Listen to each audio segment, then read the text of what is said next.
¿Cómo les va una vez más en el barro? Hoy vamos a cruzar la cordillera. Es una manera de decir porque nuestro colega Mario Solís, periodista chileno, está de este lado de la cordillera, pero bueno, es chileno y tiene toda la realidad chilena eh, palpitada, metida en la cabeza y en su conocimiento.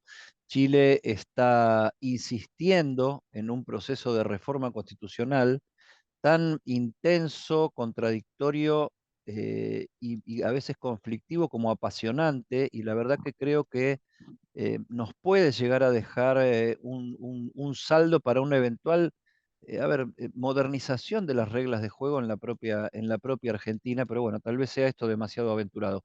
Mario Solís, gracias por meter las patas en el barro, decimos acá. Encantado, feliz de la vida. Buenísimo. A ver, empecemos por lo que no le importa a nadie. El Mundial. ¿Por quién hinchan los chilenos hoy?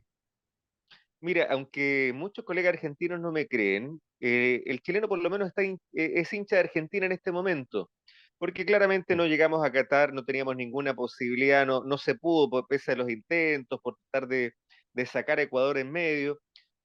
Por lo tanto, que llegue Argentina es lo más cercano que podemos estar de la Copa en este momento. Por lo tanto, claro, quizás no lo estamos viviendo con la euforia el argentino, no vas a ver a chilenos celebrando en los parques, pero sí te diría que hay cierta simpatía y digamos que hay ganas que Argentina pueda ganar la final este domingo. Ujú. ¿Influye el factor Messi? Porque es impresionante lo que ha generado Messi, más allá de la nacionalidad que cualquiera que mira fútbol tenga, ¿no? Mira, y esto a nivel general, más que el factor Messi, el factor Antonella, porque Mira, por lo menos lo que se conversa en Chile, que prácticamente Messi es el jugador que ha logrado ser por la mujer que tiene a su lado, y es lo que se comenta en los distintos segmentos, no solamente de deporte, de farándula, entretención en Chile, que detrás de este gran jugador hay una gran mujer.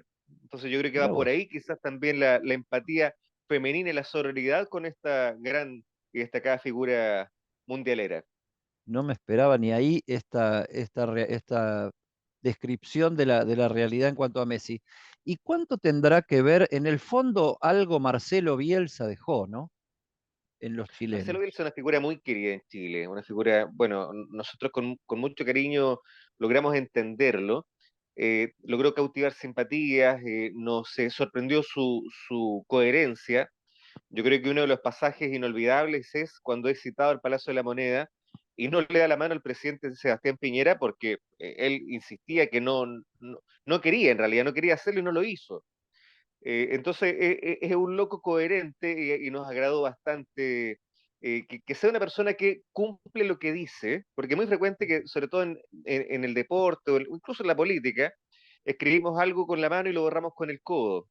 Acá no, acá le había dicho que no quería estrechar la mano al presidente y no lo hizo. Ujú. Bueno, pero él futbolísticamente generó simpatía, generó entusiasmo, ¿no? Generó simpatía y entusiasmo porque era una manera distinta de dirigir la selección chilena, una manera diferente, y además siempre se caracterizó por la prudencia al momento de emitir las declaraciones, porque el loco lo conocíamos cuando estaba en la cancha, pero cuando había en puntos de prensa, siempre fue muy mesurado en entregar los juicios de valor con respecto a lo que había pasado en la jornada, se Ujú. manejó bien con los medios. No así su hermano, el embajador, ¿no? Que ha armado algunos despelotes interesantes con declaraciones. Han habido despelotes, claro, Mm. pero también yo creo que el denominador común de los Bielsa es justamente por lo menos tener cierto grado de coherencia, insisto, en en lo que están Eso es planteando. cierto, Yo creo que eso es eso, cierto. Son, fíjate que eso en Chile lo agradecemos bastante porque no estamos acostumbrados a ese tipo de conducta. Acá es muy normal en Chile que el mismo político que enfrenta a través de las cámaras a su contendor, cuando llega el momento se dan la mano y se dan un abrazo. Entonces, ujú, ese tipo de actitudes que son muy características de la familia Bielsa, yo creo que Chile le agradece. ujú.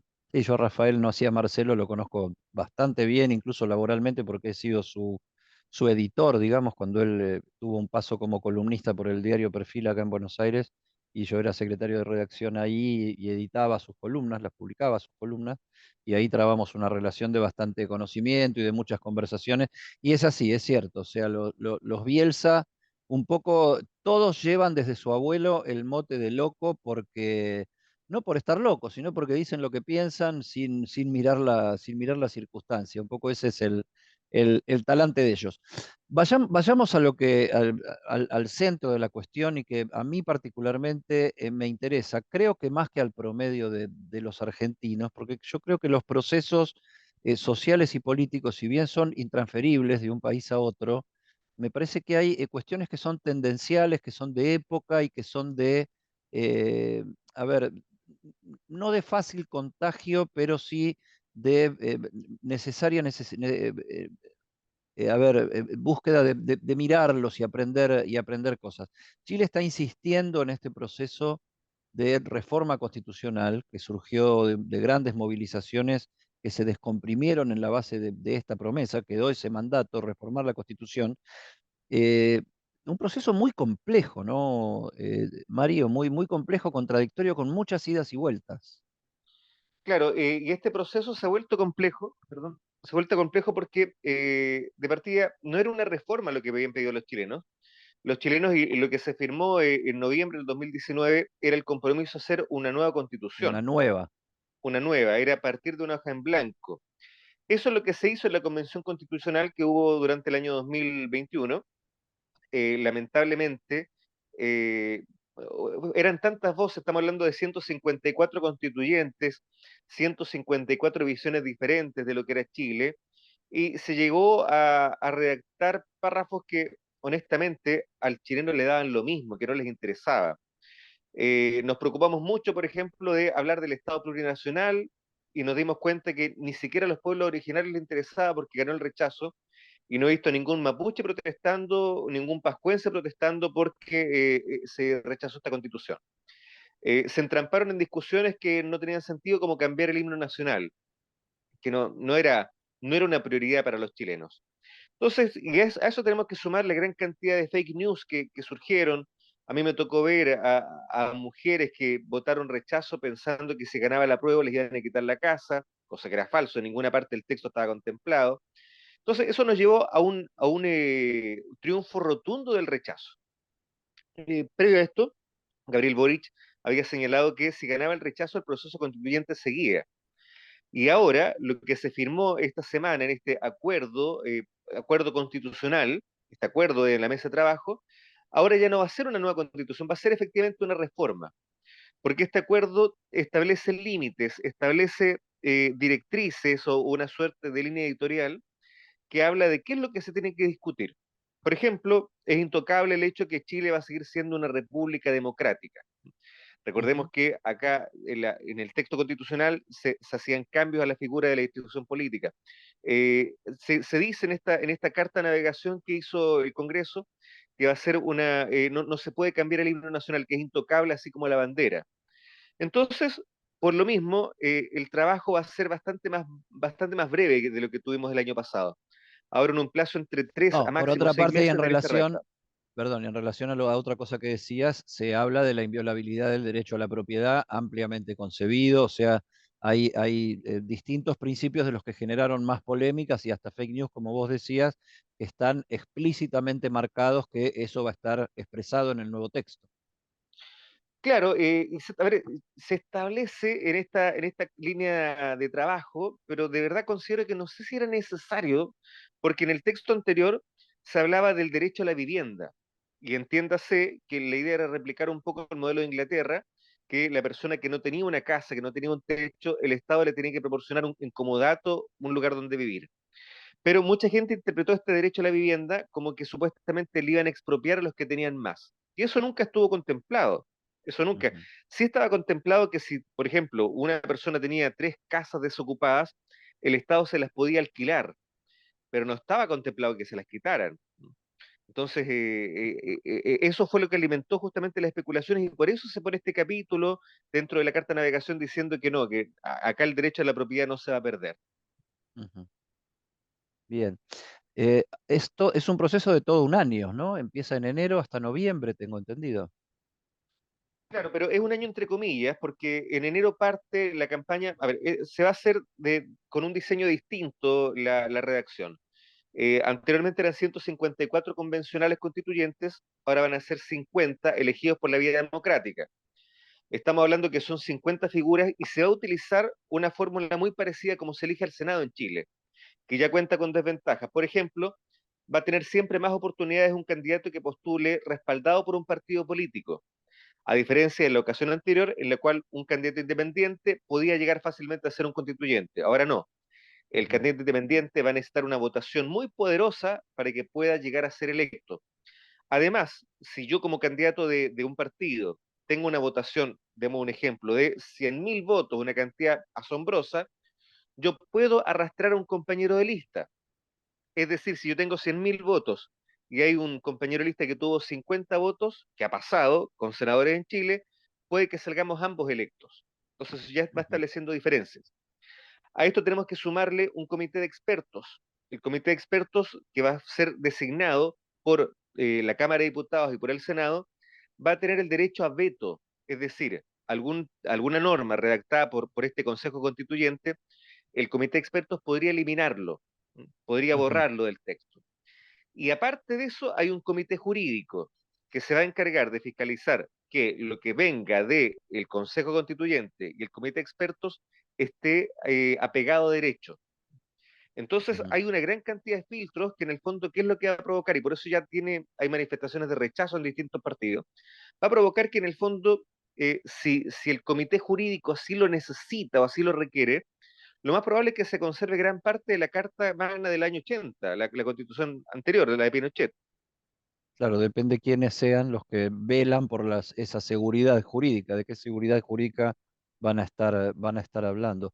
Ahora, esto vuelve a generar un nuevo conflicto, abre una nueva conflictividad, porque, a ver, s- es natural o debería sonar natural que la política tenga primacía en la discusión de una constitución, las estructuras políticas, los partidos políticos y sus representantes, porque bueno, así funcionan los sistemas, o sea, si todos fueran extrapolíticos, extrapartidarios, ahí hay una cosa, si el chileno hizo un proceso de reconciliación con la dirigencia política tan maduro como transferir esta responsabilidad o sigue estando en cuestionamiento la dirigencia política como lo estuvo en las puebladas de hace un tiempo y que originaron todo esto, ¿no?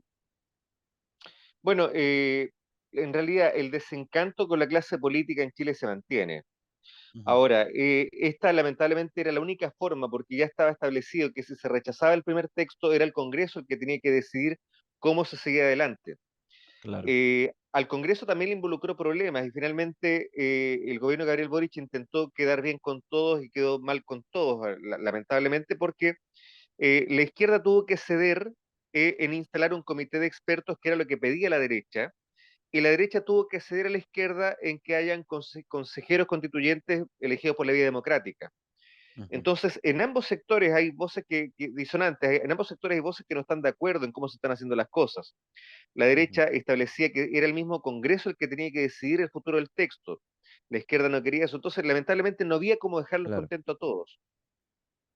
Bueno, de eso se trata un conflicto, ¿no? De conciliar posiciones, de ceder posiciones y no de impongo lo mío o no hago nada, digamos, es de decir, a ver, lo que yo veo como interesante que es que se mantiene el mandato del cambio constitucional, se lo va adaptando a la realidad y en la realidad juegan todos los jugadores que hay, digamos, no, la realidad Claro, no es los deseos de nadie en particular. ese es el punto. Yo creo que lamentablemente, y me incluyo porque yo soy parte del 38% derrotado en esta elección, yo creo que acá lamentablemente nos farreamos la oportunidad de hacer un cambio estructural de Chile. Ese cambio Ujú, estructural lamentablemente no va a ocurrir porque van a primar de una u otra forma los intereses políticos, sobre todo en cómo está diseñado este acuerdo. Este acuerdo va a permitir, como les decía hace un momento, que el comité de expertos, que va a ser designado obviamente por cargos de confianza de los mismos parlamentarios, van a poder vetar cualquier norma que esté establecida y que vaya en beneficio de la población y en perjuicio de la clase política. ujú, Y estamos hablando de cosas tan básicas como, por ejemplo, los sueldos groseros que tiene la clase política en Chile. Estamos hablando de que un senador tiene un sueldo, déjame tratar de llevarlo en pesos chilenos estamos hablando de casi 80 millones de pesos. para que lo pasemos a pesos argentinos tienen que dividirlo por 2,29. Estamos hablando Ujú, de aproximadamente unos 55 millones de pesos argentinos más o menos ganan los parlamentarios en Chile. ujú. Y eso Ponele, estaba ponele, contemplado ponele cambiar, 30 millones de pesos es una barbaridad también. una verdad también. Entonces, todo eso lamentablemente va a ir sujeto a la revisión del comité de expertos en esta ocasión. Ujú, Y lo que ha estado luchando Chile en los últimos años ha sido justamente la distribución de la riqueza, que es el gran conflicto en realidad. En el detalle nos vamos justamente a la educación, a la salud, a todos estos problemas, las jubilaciones, pero si le reducimos a un solo problema, la enfermedad que tiene es la distribución de los recursos. Y eso lamentablemente no creo que se pueda concretar con un comité que obviamente va a actuar en beneficio de un Congreso. ujú. Em, Ahora, ¿no era un poco ilusorio pensar que una convención constituyente iba a lograr un texto que transformara las estructuras? O sea, ¿no es ilusorio pensar que un texto transforme las estructuras? O sea, ¿no debería ser al revés? A Que ver, las si el estructuras texto, transformadas encuentren su texto, es que claro, que acá vamos justamente donde están los intereses. ¿Eh? el huevo o la gallina. Claro, acá yo creo, insisto, lamentablemente la Convención Constituyente la farreamos, porque al dar la posibilidad a que tanto candidato independiente llegara justamente a este cargo, que era un cargo de muy alta responsabilidad, hubo gente muy capacitada que llegó. Hubo periodistas como Bernardo de la Maza, que merece todo mi respeto, abogados muy prestigiosos como Daniel Stingo, y acá te estoy hablando de distintos sectores políticos, pero también hubo muchas, y sin desmerecerlas, dueñas de casa que ni siquiera tenían idea cuál era la función de una constitución, pero llegaron Ujú. justamente porque lograron captar la cantidad necesaria de votos. Y Claro, hubo gente que, para que entienda el argentino medio que pueda escuchar esto, eh, todo termina en un sometimiento a una elección, a un plebiscito por sí o por no, donde también define la población. O sea, la población define quiénes integran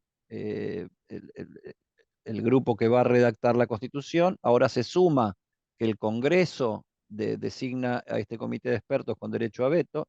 El Congreso, a su vez, fue constituido por el voto popular y al final de todo el proceso, la población vuelve a votar sí o no ese texto. correcto, y la diferencia es que cuando el plebiscito ratificatorio es un plebiscito obligatorio. En Chile el voto es voluntario. Por lo mismo, nosotros elegíamos autoridades, presidentes, senadores con un 30% del padrón electoral, y eso es cuando era una elección exitosa. En cambio, para los plebiscitos ratificatorios vota el 100% del padrón. Ujú. Bien. Bueno, cosa que por lo menos en la letra tiene lógica porque estás decidiendo la ley fundamental del país, ¿no? Que va a regir la vida de todos. No, claramente, claramente, pero acá hay muchas debilidades en cómo se dio el proceso en la primera instancia. Ujú, Hubo mucha gente que no se dio el trabajo de leer el texto porque era larguísimo. Entonces ocurría lo que pasaba con los estudiantes de educación secundaria, cuando dicen, ¿leíste el Quijote de la Mancha? No. ¿Y por qué no lo leíste? Porque el libro es malo. ¿Y por qué es malo? Porque es muy largo. Y no habían leído el Quijote de la Mancha. Pasó lo mismo con este texto constituyente.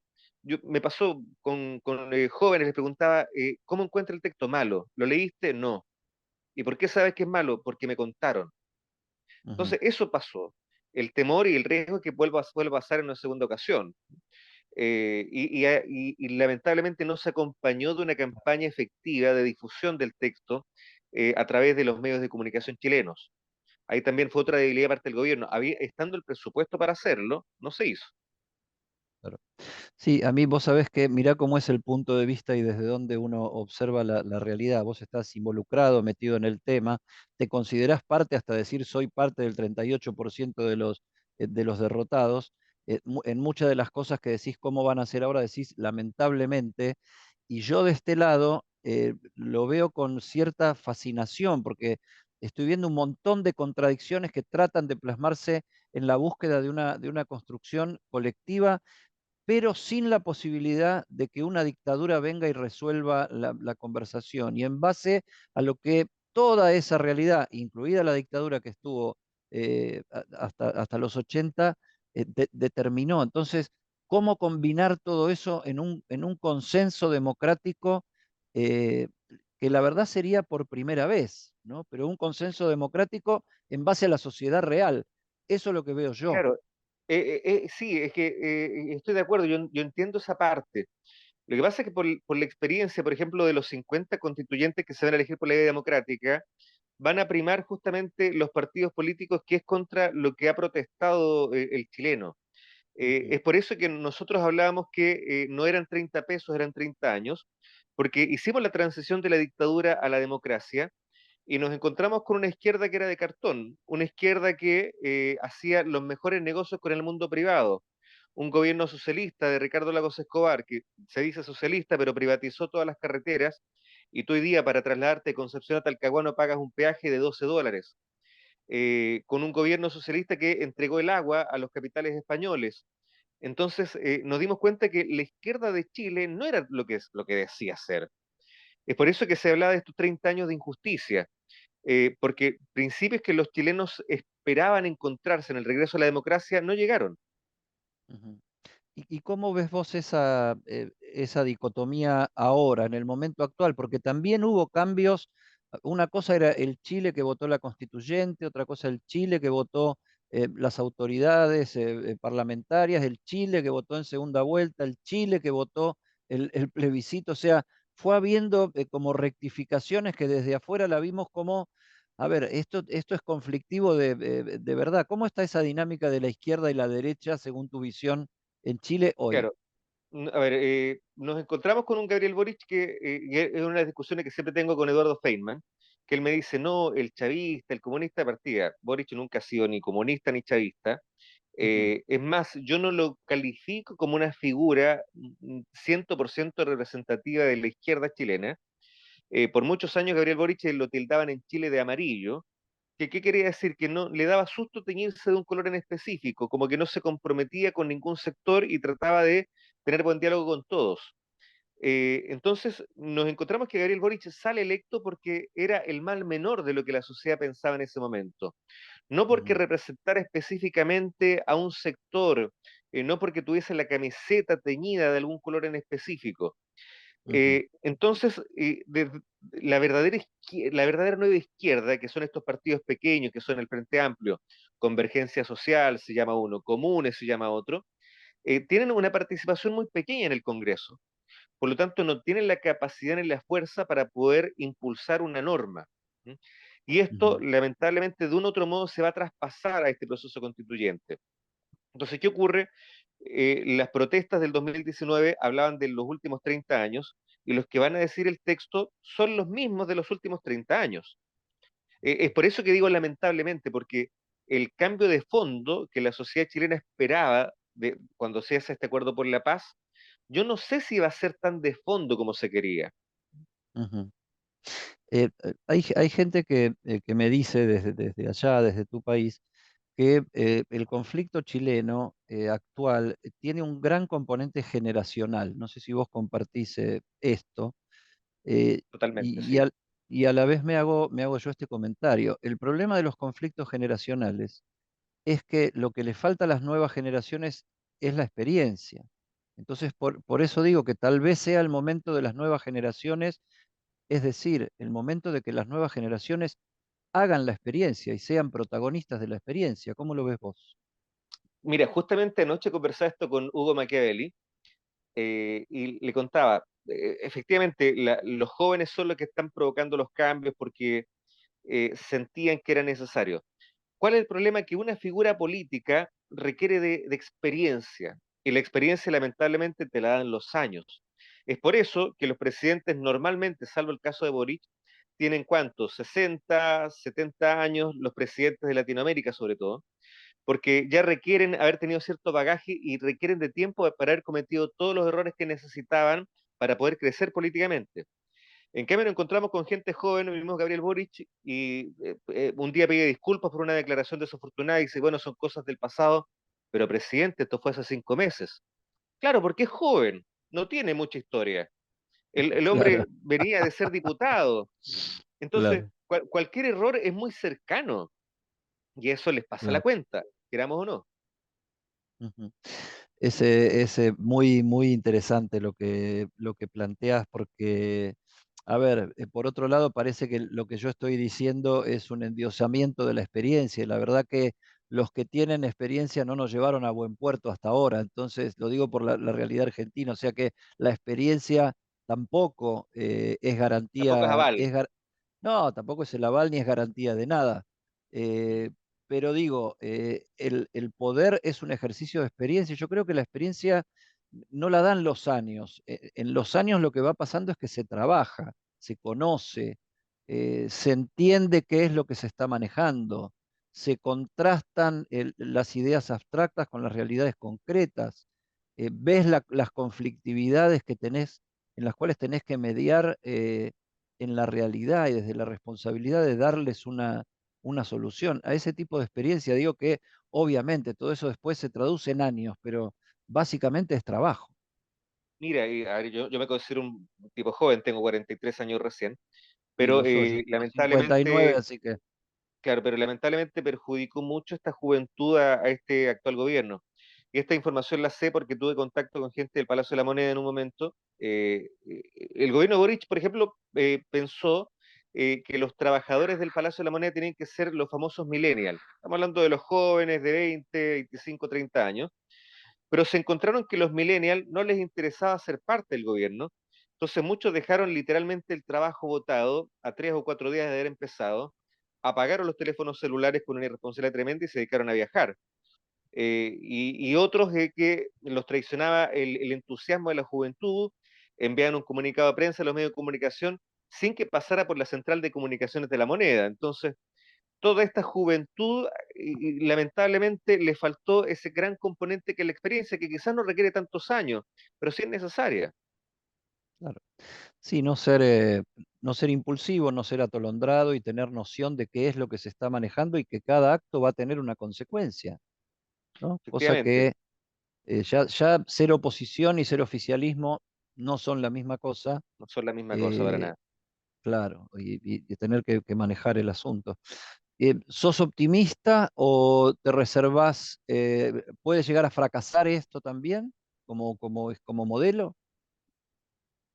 Mira, a ver, ¿estamos hablando del el modelo de gobierno actual o estamos hablando del No, del texto modelo constituyente? constitucional, el modelo Del modelo constitucional, de yo creo que, encontrar un texto que reordene la conversación democrática en Chile. a ver, yo creo que va a tener éxito, va a significar avances. Eso no lo pongo en duda, va a significar avances. No sé si en la totalidad de lo que eran las demandas de las manifestaciones, pero sí va a significar un avance. Y tal como me preguntaron, apenas se publicó el acuerdo, ¿qué opinas? Y dije, sabes que peor es nada. ¿Mm? Porque ya creo que muchos chilenos hemos perdido la ilusión. Cuando fue el triunfo del rechazo, se nos dijo en 15 días comienza el proceso. Tardó 3 meses. Cuando ya Ujú, muchos chilenos pensamos que ese acuerdo no iba a llegar. ¿No? Por lo tanto, algo positivo tendrá que salir de todo esto. No sé si tanto como nos ilusionamos, pero algo positivo tiene que venir. ujú. Mario Solís, colega chileno, amigo, gracias por esta comunicación y por contarnos cómo viene este proceso que es muy interesante, es muy, muy, muy rico y verlo en movimiento debe ser fascinante, al punto de que muchas veces te debes enojar un montón. A ver, yo tengo esa similitud con el pueblo argentino. Me enojo, pero a los minutos se me pasa. Está muy bien. Muchísimas gracias, un abrazo. Un abrazo, muchas gracias. Gracias.